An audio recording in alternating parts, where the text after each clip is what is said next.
नमस्कार विद्यार्थियों, स्वागत है आप सभी का। मध्यकालीन भारतीय इतिहास के अंतर्गत हम मुगल शासन के अंतर्गत जहांगीर के बारे में चर्चा कर रहे थे। आज के इस वीडियो में हम जहांगीर की दक्षिण नीति के बारे में चर्चा करेंगे। अकबर ने अपने समय में दक्षिण में खानदेश, बरार तथा अहमदनगर का दुर्ग और उसके आसपास का इलाका जीतकर मुगल साम्राज्य में मिला लिया था, परंतु इसके पश्चात जहांगीर के विद्रोह के कारण अकबर दक्षिण में आगे नहीं बढ़ सका था। अतः जहांगीर को दक्षिण में आगे बढ़ने की नीति अपने पिता से विरासत में मिली थी, लेकिन जहांगीर दक्षिण में कोई विशेष सफलता प्राप्त नहीं कर सका, क्योंकि एक कारण तो यह था कि उस समय दक्षिण की तीनों रियासतों अहमदनगर, बीजापुर और गोलकुंडा एक थी, और दूसरा मलिक अंबर, जो कि अहमदनगर का एक योग्य सेनापति था। मलिक अंबर के विद्रोह के कारण दक्षिण भारत को जीतना बहुत मुश्किल था। मलिक अंबर बहुत ही फुर्तीला, संगठनशील और सैनिक योग्यता प्राप्त शासक था।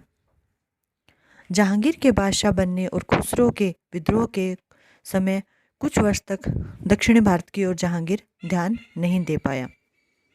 मलिक अंबर ने इस समय का अत्यंत बुद्धिमत्ता से उपयोग करके विभिन्न सुधार किए और अहमदनगर राज्य की शक्ति को सुदृढ़ किया।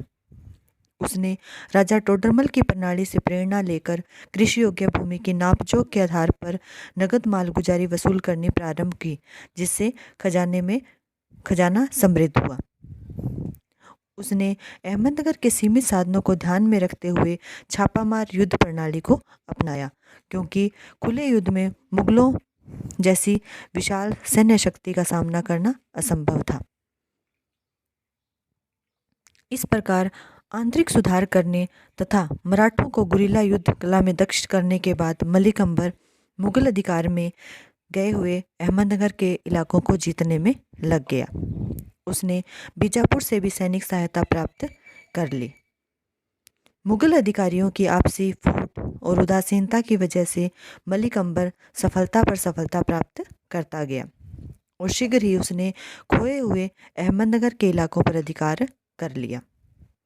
इसी भांति जहांगीर ने अपने राज्यकाल के आरंभ में ही दक्षिण का प्राय वह समस्त भाग जो उसके पिता ने जीतकर साम्राज्य में मिलाया था, खो दिया।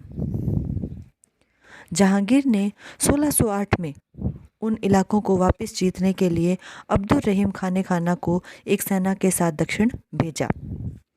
खाने खाना को दक्षिण की राजनीति और युद्ध का पर्याप्त अनुभव था, परंतु उसे कोई खास सफलता नहीं मिल सकी।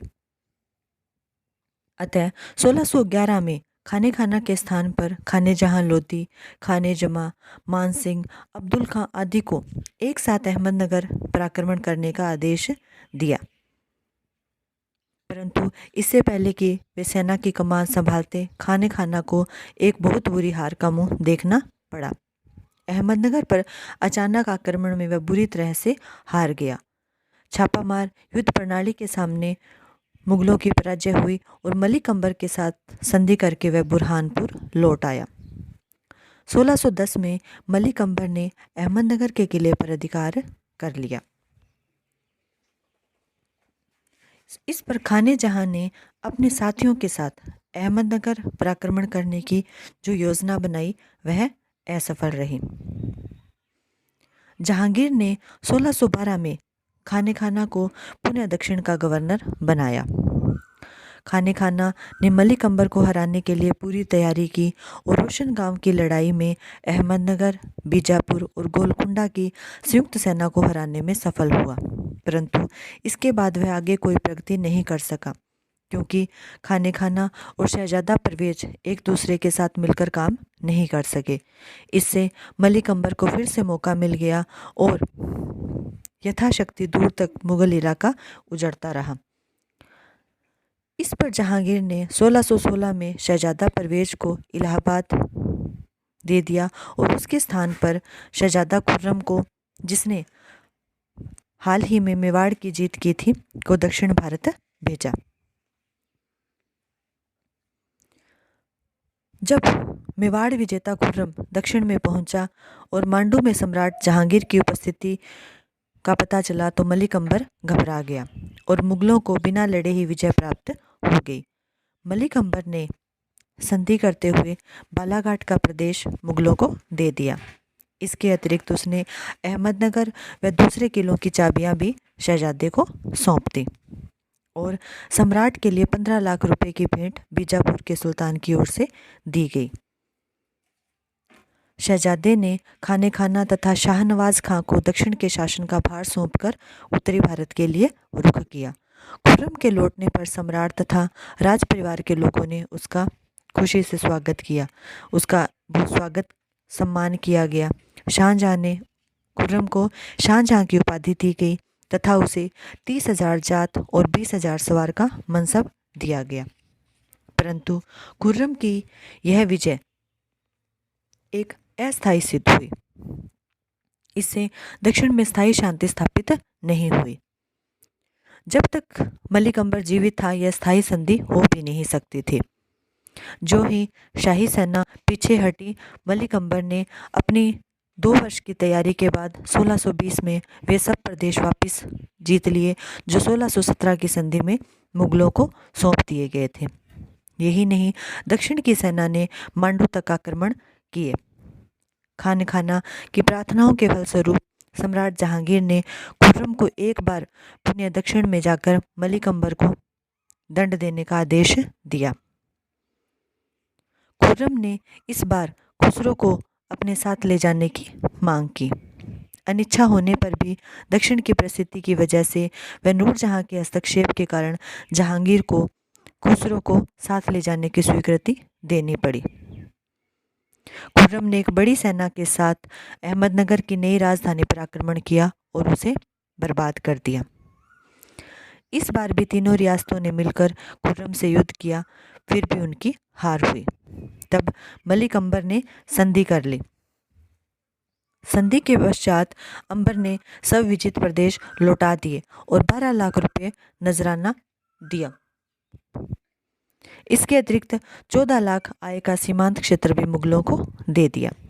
इस विजय से शाहजहां के गौरव में और वृद्धि हुई। अगस्त 1621 में अपने पिता की बीमारी का समाचार सुनकर शाहजहां ने अपने बड़े भाई खुसरो की दक्षिण में हत्या करवा दी ताकि भविष्य में वह उसके लिए कोई संकट पैदा न कर सके। किंतु मलिक अंबर के साथ की गई यह संधि भी अस्थायी सिद्ध हुई।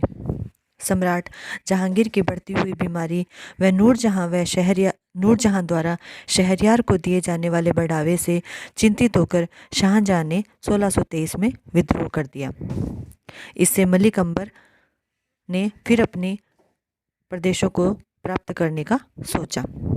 उसने विद्रोही शाहजहां को अपनी तरफ मिला लिया और सम्राट के सेनापतियों की दाल ने गलने दी। 1626 में मलिक अंबर की मृत्यु के बाद अहमदनगर के सेनापति हमीद खान ने मुगलों से पुनः युद्ध आरंभ कर दिया और तलवार व सुवर्ण की मार से शाही सेनापतियों को परास्त करके अहमदनगर दुर्ग को छोड़कर बालाघाट तक का प्रदेश अधिकृत कर लिया। विद्यार्थियों, इस प्रकार हम देखते हैं कि अगर 1605 और 1627 ईस्वी के समय की स्थिति की तुलना करें तो यह कहना गलत नहीं होगा कि जहांगीर की दक्षिण नीति पूर्णतया असफल रही थी। वह अकबर द्वारा जीते गए प्रदेशों को भी अपने अधीन नहीं रख सका था। उल्टा छापामार पद्धति से प्रशिक्षित मराठा सैनिक इतने प्रबल हो गए कि मुगल सेनापतियों को बार बार सब कुछ खोकर बुरहानपुर में शरण लेनी पड़ती। जहांगीर की यदि थोड़ी बहुत उपलब्धि थी तो वह कुछ लाख रुपए भेंट, जिसे दक्षिण के राज्य अपनी पराजयजनित कठिनाई से मुक्ति पा जाते थे, जो वे जहांगीर को प्रस्तुत करते थे। जहांगीर के समय में मुगल दक्षिण भारत में कोई सफलता प्राप्त नहीं कर सके। उन्हें थोड़े समय के लिए सफलता मिलती और वापस वो प्रदेश उनके हाथ से निकल जाते।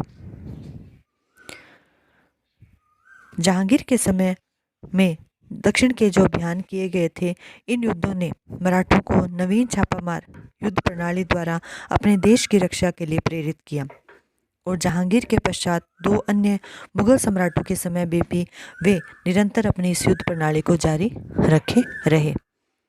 यह सब मुगल साम्राज्य व सम्राट की प्रतिष्ठा के लिए हितकर साबित नहीं हुआ। दरबार की गुटबाजी, अमीरों की फूट और घूसखोरी, उत्तराधिकारी की समस्या, जहांगीर की अस्वस्थता, खुर्रम व महमद खां के विद्रोह आदि के कारण जहांगीर अपनी दक्षिण नीति में असफल रहा, जिसमें मलिक अंबर का साहसी व्यक्तित्व, उसकी कूटनीतिज्ञता, सैनिक क्षमता, दक्षिण की रियासतों का संयुक्त मोर्चा व नवीन छापामार रणनीति आदि का योगदान था। इस प्रकार विद्यार्थियों, हम देखते हैं कि जहांगीर की दक्षिण भारत की नीति थी वो असफल रही थी और वह उन प्रदेशों को कभी भी अपने अधिकार में रख पाने में सफल नहीं हो पाया था। तो आज के इस वीडियो में हमने जहांगीर की दक्षिण भारत की नीति के बारे में चर्चा की। आज के इस वीडियो में इतना ही। धन्यवाद।